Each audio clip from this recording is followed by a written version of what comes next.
हे अर्जुन, भय एक ऐसा शत्रु है जो तुम्हारे मन में संदेह और असुरक्षा के बीच बोता है।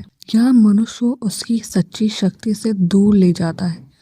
जिस प्रकार अज्ञान के अंधकार में हमें सत्य दिखाई नहीं देता, वैसे ही भय का अंधकार तुम्हारे सत्य और कर्तव्य के पथ को ढक देता है।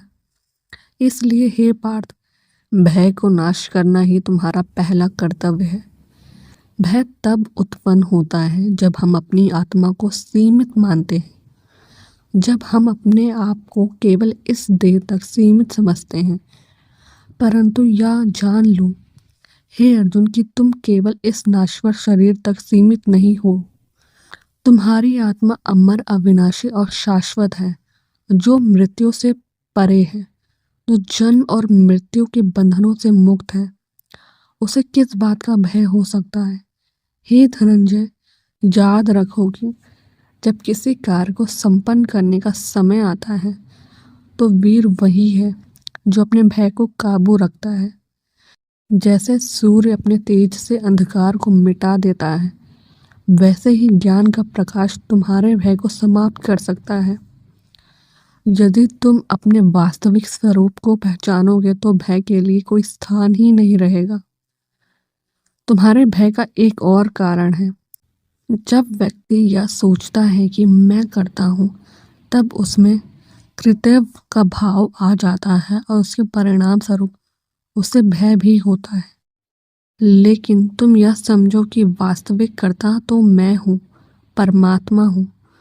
तुम केवल एक निमित्त मात्र हो। जब तुम यह जान लोगे कि तुम्हारा कर्तव्य का असली अधिकारी मैं हूँ, तब तुम्हें किसी प्रकार का भय नहीं रहेगा। हे अर्जुन, कर्म करो, फल की चिंता मत करो। यही मार्ग है भय मुक्त जीवन का। तुम अपने कर्मों के बिना किसी स्वार्थ और अपेक्षा के करो, क्योंकि तुम्हारा अधिकार केवल कर्म पे है, फल पर नहीं।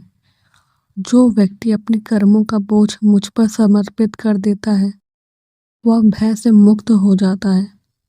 मैं ही उसकी ढाल बन जाता हूँ, मैं ही उसकी सुरक्षा करता हूँ, उसकी रक्षा करता हूँ। भय का एक और कारण है भविष्य की चिंता और असुरक्षा का भाव।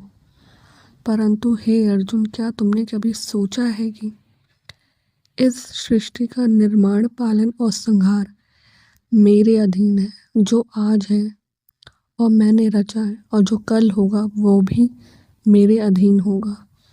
इसलिए तुम क्यों चिंता करते हो? जिस प्रकार वायु स्वतः प्रभावित होती है, वैसे ही तुम्हारा जीवन भी मेरे अधीन प्रभावित हो रहा है। तुम्हारा कर्तव्य केवल अच्छे कर्म पर ध्यान देना है, न कि भविष्य की चिंता करना। हे अर्जुन, यह भी जान लो कि हर जीव अपने प्रारब्ध और कर्मों के अनुसार जीवन के उतार चढ़ाव देखता है। कोई कष्ट आए या आनंद, सब मेरे विधान में है। इसलिए किसी भी परिस्थिति में भय से विचलित ना हो। जो स्थिर चित्त वाला होता है वह मुझे प्रिय है। वह अपनी अवस्था में अडिग रहता है और उसके हृदय में ना कोई भय होता है, ना ही कोई मोह। इस जीवन में सच्चा वीर वही है जो अपने मन के भय को जीत लेता है। और यदि तुम मुझ पर विश्वास करोगे, तुम्हें यह शक्ति स्वतः ही प्राप्त हो जाएगी। तुम्हारा मन स्थिर हो जाएगा और तुम बिना किसी भय के अपने समस्त जिम्मेदारियां निभा सकोगे। अतः अतः हे अर्जुन, अपने भीतर के अंधकार को मिटाओ और आत्मा के उस प्रकाश को पहचानो जो हर समय तुम्हारे साथ है।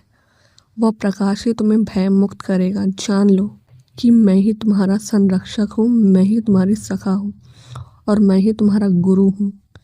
इसलिए हर समय मेरी शरण में रहो और निर्भय होकर अपने कर्म करो। तुम्हारा हर कदम पर मैं तुम्हारे साथ हूँ।